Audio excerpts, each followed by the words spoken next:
like if I look back over all these years, one thing that has never been an option for me is to totally like say, peace out, God. I can get mad at him, but I'm not leaving him.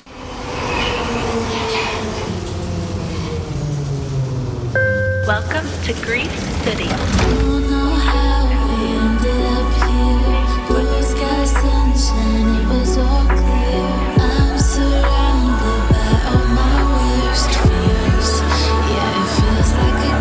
And remember, if this is your first visit, you are not alone.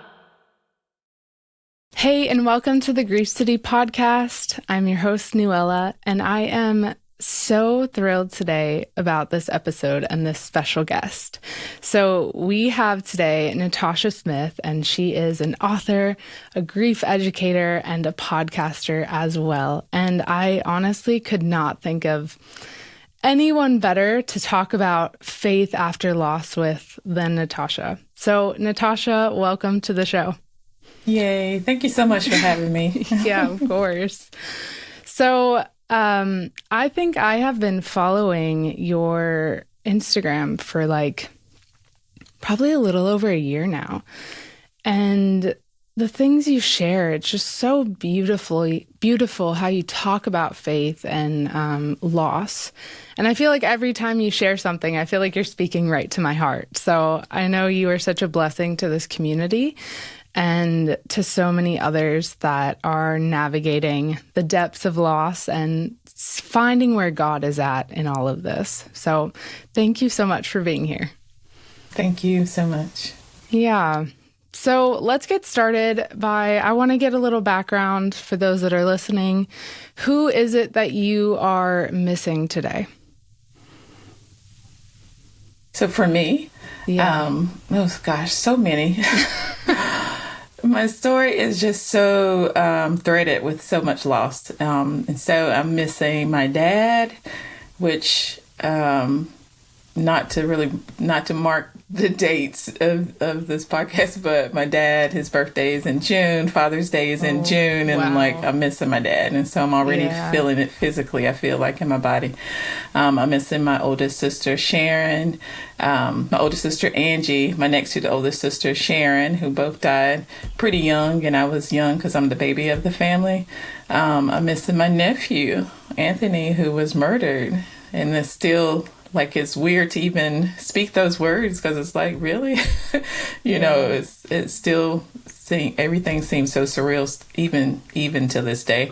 I'm missing babies to miscarriage and stillbirth. So, yeah, a lot of people that I'm missing these days, yeah. And it's still just to scratch the surface, but it's like... that's such heavy stuff because, you know... For myself personally, it's only one loss that I've encountered that's been really deep, but I can imagine the weight can just be so heavy after so many losses. But it's so beautiful to see you still standing here today, still making a beautiful life for yourself. But I'm so sorry for all the people you've lost. Thank you for just making space to talk about these hard conversations and, just your heart to open up and to share as well. Yeah. So I'm curious, how long have you been a believer? Like, how long have you been a Christian in your life? Mm-hmm. So I accepted Christ my sophomore year of high school. So 10th grade year in high school, like I kind of grew up in the church, like both my mom and dad in the home, and we went to church, and that's what we did. And so I became a believer at my 10th grade year in high school. And a lot of people I feel like have a similar story. It's just like, did I really know what I knew what I was doing because I felt, we can only come to Christ unless the Spirit leads us. And so I felt so prompted and overwhelmed to know Jesus at that particular moment. Yet it's like I still, was walking out this faith walk, not standing on my parents' faith, trying to find Jesus for myself. And I really felt like I found him for myself when I went to college. and just plugged into a campus ministry and just really, really found him for myself. Yeah. So there's a lot of history there. Yeah. In your faith journey. And I think when you grow up in a church too, there's just so much, even if it wasn't until like your sophomore year of high school, it's like if you were around that all your life, there's so much history there. That's really cool. So share with me kind of like the timeline, like when did your first initial loss that you encountered in your life happen? Yeah, it's such a crazy story because I'm still trying to walk that out and not to, I'm still trying to figure it out because I start like in my book, I kind of start from the biggest loss or one of the biggest losses being that I placed my first child into adoptive care when I was 17. So the summer of my senior year of high school. Yeah. And so that's something that, I call an invisible grief. Like no one would know looking at me that I placed a child, over 20 plus years ago. And so that's an invisible grief that I carry. And so I kind of start my book with that loss. But even before that, I can think of, just holding my hand when my granddad died, holding my dad's hand, walking in the church when my granddad died. You know what I mean? Yeah. So, I have like those older losses, but the ones that I feel like have just, I don't know, seared something in me, kind of, I would say starts at the 17-year-old mark when I placed my child for adoption. And then sophomore year of college, that's when I lost my first sister. So my oldest sister died my sophomore year in college. Yeah. So 96 and then 98. That's so much, like that's such a heavy burden as a 17-year-old. Right. And I feel like people don't really talk about that kind of loss, but that's such a heavy burden to bear. Yeah. Yeah. Well, you became a believer as a sophomore, and then in college, you obviously you had losses before that, but then you lost your sister. What did that kind of like look like for you, like your walk with the Lord after that loss? Yeah.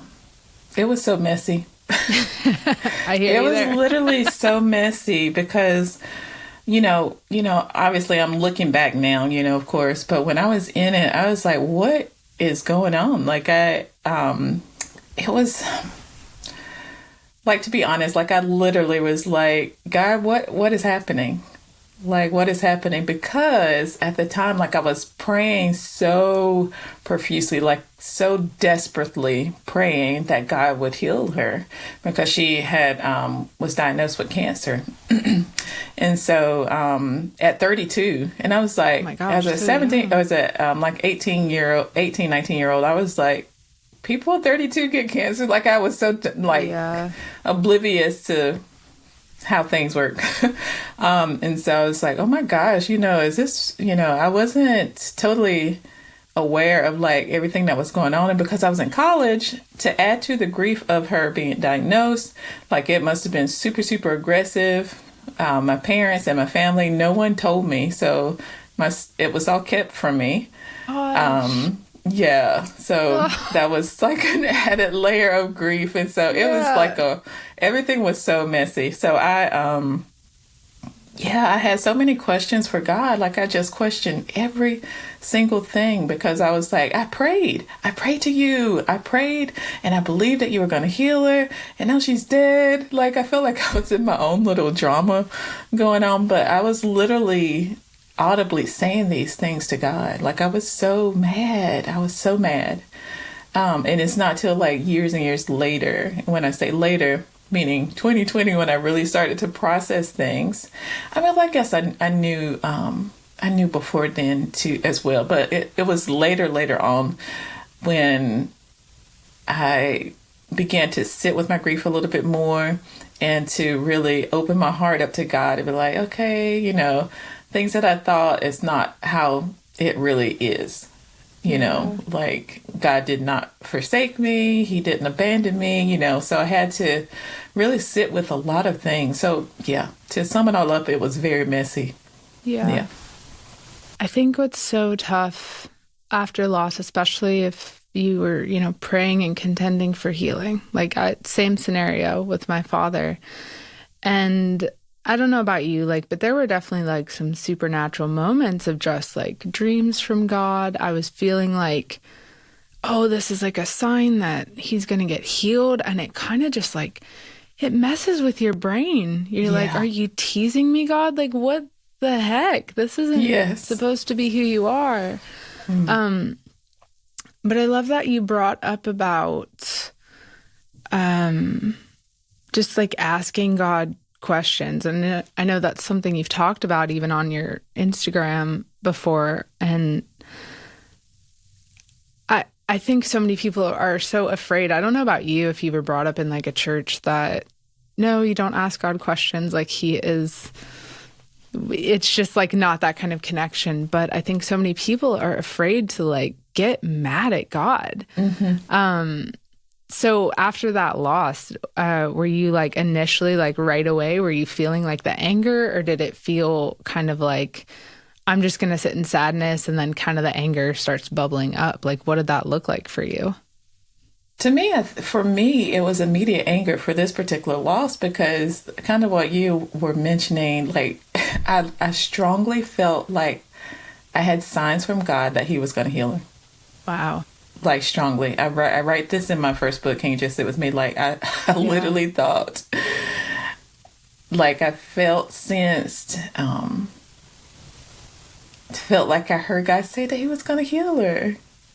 And so it was so hard, because I was like, what and why? So I was so mad. Yeah. I was so mad. Yeah. Did you, so after you lost your sister, what did that timeline kind of look like of, like, who did you lose next? Like, how long was that span of time? So that was 98, which is so long ago. Anyways, yeah. But yeah, that was 98. So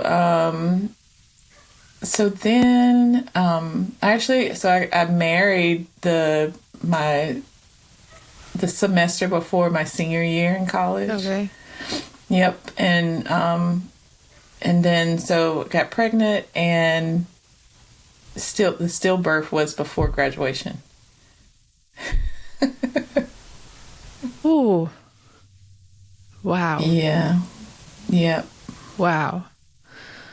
So you are someone that has experienced losing many people. Like, what has faith looked like after those losses? Like, did it still, because I'm curious, like, did it still look like anger for you each time? Or were you like, okay, I've experienced some of these feelings before with God? Like, what did that look like in your faith? These are some great questions. For me, it's been, I don't want to say a journey, but it has been a journey. Because one thing that I feel like if I look back over all these years, one thing that has never been an option for me is to totally like say, peace out, God. Like, that's never been an option for me. It's, I can get mad at him, but I'm not leaving him. Yeah. It's like, one thing I like to describe it as that scene where, the disciples are like, Jesus is asking the disciples, like, are you going to leave me too? Because other disciples had left him at this particular time frame. And the disciples are like, Lord, where are we going to go? Where are we going to go? Like, you have the words to eternal life. And so that's how I feel like my whole life has been. Like, I'm losing people. It sucks. It hurts. It's so hard. Yet what am I going to do? Like, so I've, even though it's been, still having angry moments. Like, I don't feel like, someone had asked me the question, like, have you ever got used to, or you've experienced so much loss, you would think you would get used to it by now. Yeah. No, I have not. Like, I'm not looking forward to another loss, Lord help, They're all so nuanced and different, too. Yes, so nuanced and different. Exactly. Yeah. Yeah, because even with the stillbirth, I'm like, seriously? Like, to carry a baby 7 months and then have to deliver it naturally to be born not alive? Yeah. Like, you cannot make these things up. I'm like, God. So literally, I went through a season where I'm like, God, are you punishing me? So it's been such a ride with him from that standpoint, Yeah. But what I found again is like, I know him a little bit more. I know him a little bit deeper. I know him in a different way. And the more I know him and learn about him, the more I love him. Yeah. It's such a, I don't know. That's so beautiful. When my father passed, I shared a little bit with you. Like, I struggled so hard with faith, and we talked about it before, of just like God, I felt like you said you were going to heal him. I've seen you heal people before, and I thought you were going to do it this time, especially when it's someone else that you're like, they're a believer and that they've devoted their life to the Lord. Like, that was my father through and through. And, yeah, I just struggled so much, and I felt like my faith was almost like holding on by a thread. But for me personally, I could not, it was a thing of, I wanted to let go. I knew too much, though, to fully let go. And it was more so a thing of, God, I just don't trust you. Like, I'll never not believe that you're real, but I don't trust you. And I just don't even, I am struggling to even want relationship with you. And I feel like that was something that kept me holding on, is like, I've seen too much. I've seen you come through in such incredible ways in my life. And you have done so much. Dying on the cross is so much already. And then all the blessings he continues to give, it's like, you don't have to do that, but you do those things. But I'm curious, for you, what was the thing that kept you holding on? Because you said, it was never an option to give up faith. What kept you holding on? I really want to say that it was, I guess, the foundation that was built. Yeah. As growing up and sitting in church and being prayed over, Mom constantly praying over us and filling the house with the word, I feel like it's that sort of thing, and not totally me with it, me and of myself. Because some kind of exactly how you were describing, man, that's the feeling of I want, there's something keeping me tethered to him and I can't describe it. Yeah. Even if I wanted to walk away, I know too much about him, you know? So, gosh, that was like a perfect kind of description, illustration of how I feel as well. Yeah. So I have to say that, it's deeper and bigger than me and of my own self. Yeah. Yeah. Wow. I think every griever kind of comes to this point where they realize they can hold both joy and sorrow at the same time. And some people it takes years, might take a lifetime. Some people, it happens fast. I don't know why things happen the way they do in the timeline they do. But I think a lot of people at some point come to this point of I can hold both space for joy and sorrow. And I also don't have to feel agonizing pain every moment of every day, because it just gets so tiring. It gets so exhausting on your body, your mind, your relationships. It's just, I'm sure you know exactly what I'm talking about. It's so heavy and so weighty. So I'm wondering, what did that healing process, what has it looked like for you with your losses that you've had? Did you reach a point where you're okay, I can lift some of the weight of the agony each day, and I can hold space for both joy and sorrow? I love that question because I feel like, for me, again, one word to describe it is messy. Like, I don't want people to think it was like just a straight path to this. Yeah. Because I almost feel like I stumbled into it, and I know that can't be it, but I feel like I've stumbled into it because my story is I sat with grief for over 30 years.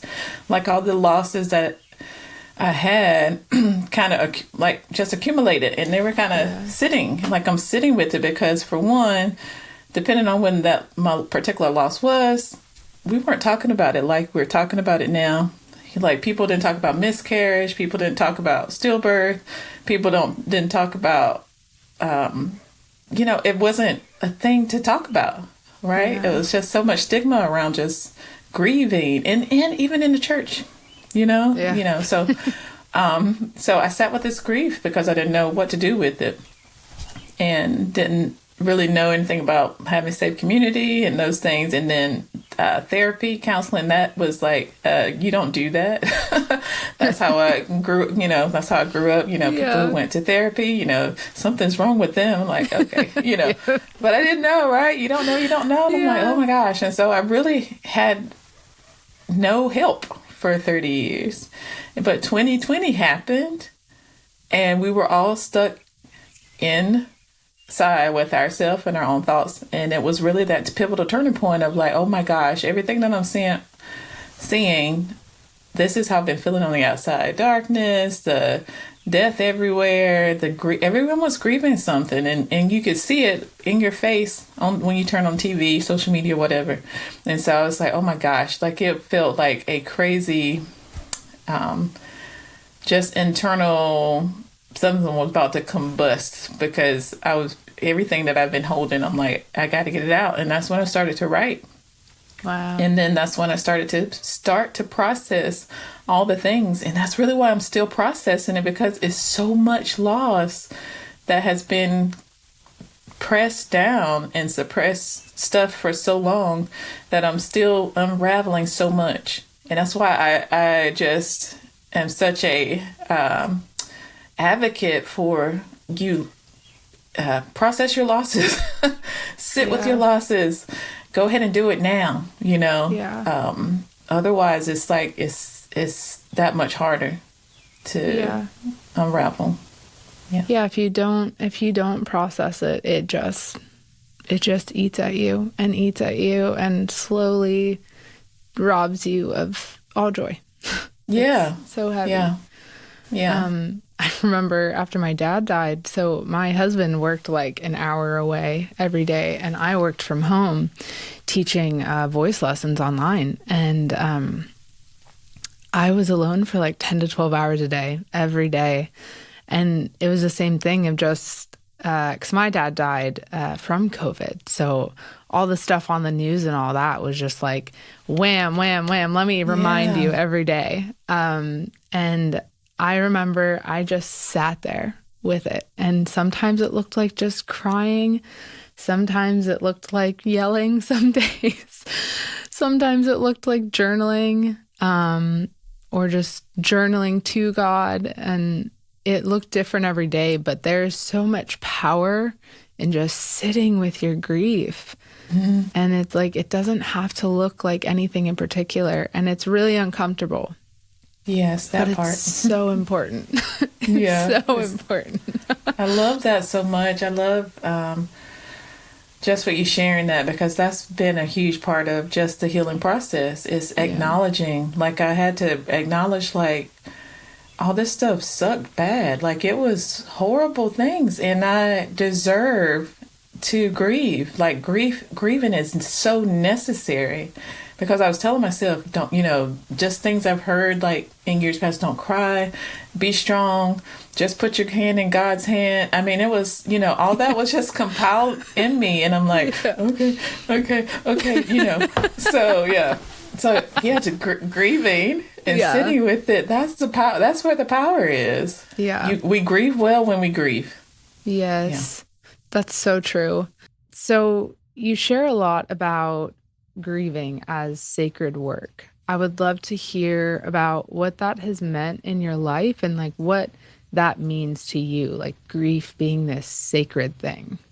Yeah, I love that question because I do truly feel like it's like a holy work, like because it's so necessary for us to, in order for us to live fully, I feel like we must grieve fully.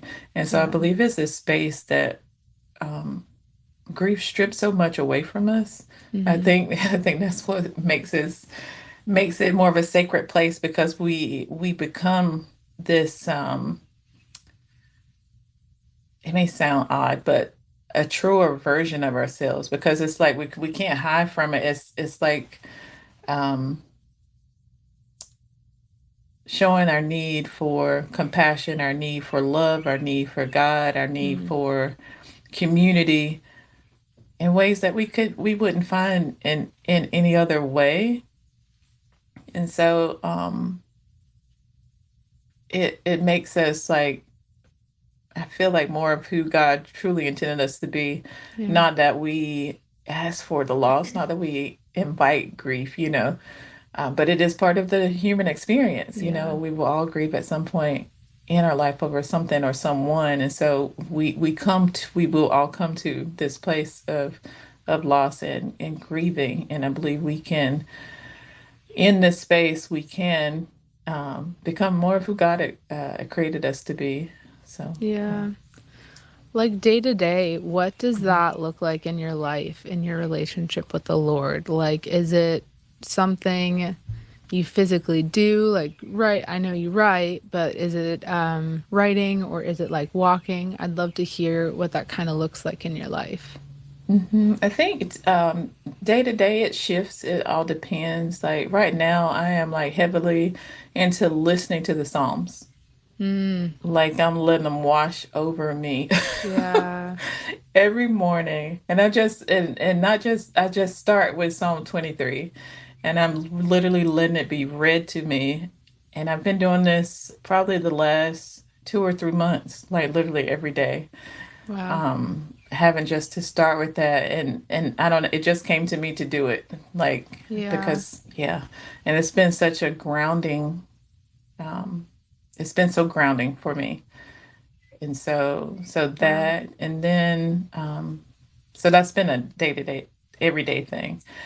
And as well as like I said, depending on the day, like I'm a big proponent of, grief needs a place to go. So either writing it out, moving it out, or speaking it out. I've Yeah. been connecting more with friends, That's great. just in community, as well as moving my body. And so that's Yeah. been a really, really huge thing. I bought like a rebounder so I can jump around. That's amazing. Yeah. I bet that's really fun. Yeah, it is. It is because you can literally put on like a praise, like upbeat, up tempo worship Yeah. praise song, and literally just jump around for a little bit, and it totally helps. It literally helps. Yeah. So yeah, That's amazing. I love that. Movement is so important. yeah, You- it's so interesting how grief will like hit the body in so many ways and aches and pains. it's true. Oh my Yeah. gosh. It's so intense on the body. But that's so good that you have found some things that have been really helpful for you. So, like when the tough days of loss hit, like those really heavy days, like Father's Day or your dad's Mm, birthday, things like yeah. that, you know how those go. What do you find yourself doing to support your grief and how do you feel like God shows up for you in those days? hmm So over the past few years, I've those have looked a little bit different for me. Mm. Earlier years, I tried to avoid them and pretend that my grief didn't exist. I would stay Oh. busy. I Ah, would, do all the things to try to ignore it. yeah. But these days, because I'm tending more to my grief, um, a few things that I've done is again depending on the loss or whatever. But like for my sister Sharon's birthday, it's always a hard time because it's in the fall time frame anyway. So Mm. November. I actually baked a dish that she taught us when she was in high school. So we were Oh, all living in the house, but she was doing home ec. And so a yeah. chocolate eclair cake, she taught me and my Oof. other sister how to make that. And so I started making that. And so my kids, my younger kids never met her or Yeah. my other sister. And so it's so cool. Like every year they're like, "You're gonna make Aunt Sharon's Aw, chocolate eclair." And so I hear her name still. And so that's just love been that. so beautiful and healing to me in a interesting way. Like I, never thought it would be healing to me. Yeah. And then the same with my dad is just trying to, I don't want to say keep his memory alive. I don't know why I don't really like those, that phrasing. But just ways to honor him, and Yeah. to think about him on Father's Day and his birthday. I hate that they're so close, but it is what it is. But like I said, now I'm even starting to, and I mean, June will be here in a little bit, and I'm starting to feel it in my body even more. So I'm trying to move my body more so I can Yeah. like kind of get the grief out. And I'll start doing some writing, like, Okay. and I say writing, but I have this exercise in one of my books. It's write and burn letters, Hmm. basically. And it's just getting all the words out, basically getting out everything that I'm feeling. And it may Yeah. not be like good feelings. Yeah. Because in all honesty, like I still get mad. Like Yeah. like the cycles of grief are really not a cycle, you know what I mean? Like They're not. the five stages are really not stages. We know, like I tell people, they can inform us. Like you may Hmm. be angry sometimes, you may feel numb, but they don't go in a straight line. And so like sometimes I'm still mad, like, Laura, why did I have to experience all this loss? I get mad Yeah. about it sometimes. Um and so, like doing burn letters, that sort of thing helps to get that type of energy out, Yeah. you know, telling you. And then I did start doing a gratitude journal, Oh, that's amazing. like just buying one because I would say like just do gratitude, do gratitude, but I had to actually buy one to kind of keep me accountable. I'm like, That's okay, amazing. yeah, so I love that. I don't think I've ever gotten a gratitude journal. Does it yeah, like walk you through prompts every day? yes, Oh, that's so yes. cool. I was I looking. I love don't that. think I have it by me right now. I think it's I by my love that. nightstand. But yeah, it has a little prompt. So I'm like, yeah, I need some assistance. Some days you're just not feeling too Yes. grateful. Yep. Um, I was wondering, so a lot of people have like, asking why God, why God, why God. So in my loss journey, I dealt with a lot of guilt. And I actually just released a podcast episode about that yesterday. I felt like God gave me a word of knowledge when my dad was in Mm. the hospital about what was wrong. And I didn't say anything. And I like wore that on my shoulders forever. And it wasn't until like 8 months later of just wrestling with God about this, just feeling so much hurt and depression every day that, because I asked God why all the time. And 8 months later, I felt like He gave me clarity. Mm. Did you ever feel or have you felt that you've gotten an answer to like some of your why God questions in your life? Hmm. Yes. Yeah. Um, yeah, as you were talking, it reminded me of my sister Angie. So Mm-hmm. my older sister who died when I was in college. Like hers, I had so many whys. For one, because she was young. She left behind two little boys at the time. Yeah. And then even the why with the, I thought I thought you were gonna heal her. So yeah, so I asked him why. Yeah. And years later he gave me the answer to it. And it was just it gave me more of a sense of peace. It was Yeah. not what I expected. Um, but it did give me some peace. Yeah. Um, and you don't have to share if you're not comfortable with it. Yeah. But I shared in that podcast episode, I felt like the answer to my why was I remember God just like I felt him clearly say, your dad wanted this. And I'm like, Mm. whoa, what? Whoa, Like, whoa, my whoa. dad loved family. He Yeah. loved being alive and living. And then I felt like God said, gets me emotional now. I Mm. felt like God said, when he saw me, he wanted to be with me and he wanted me. And I'm like, whoa, okay. Like, suddenly that heavy burden just lifted, that burden of Yeah. shame and guilt and that anger. And obviously, it didn't, it took time to continue Yeah. working through those things. Yeah. But when you got that why, like each time you found that, has it always been just kind of like, whoa, I feel this weight starting to lift from my body?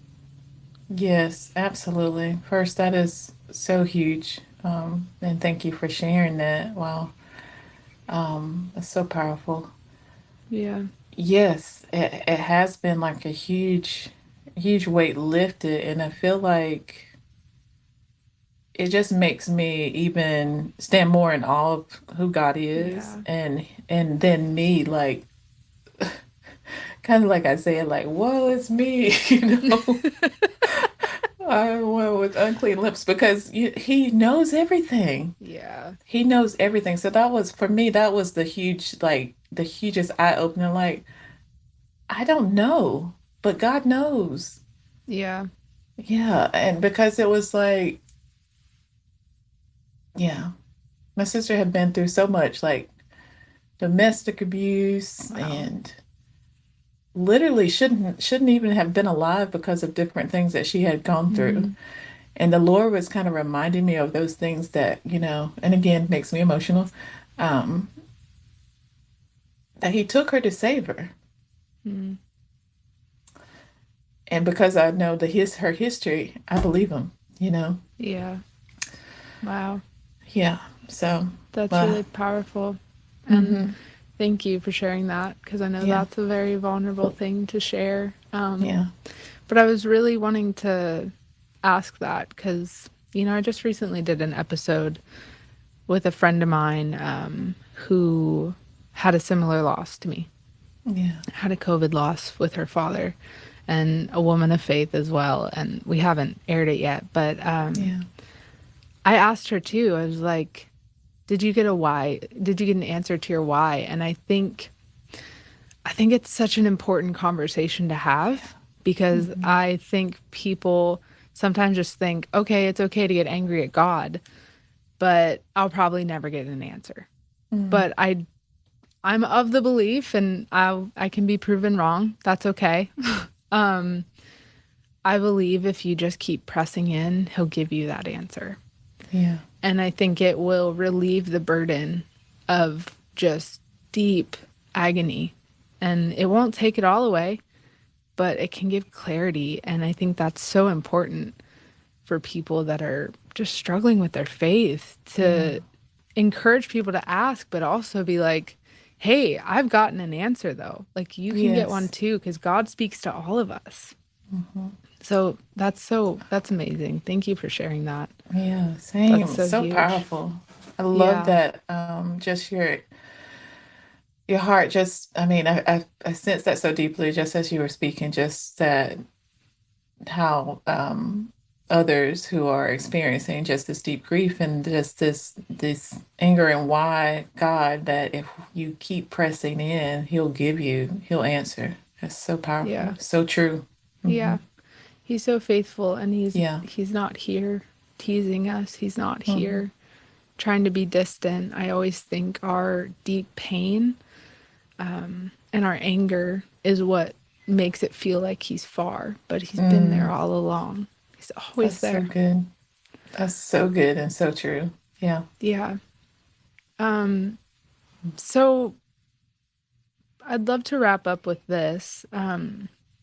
For any grievers that are struggling with their faith after loss, What's like a word of wisdom or like advice you would give them right now?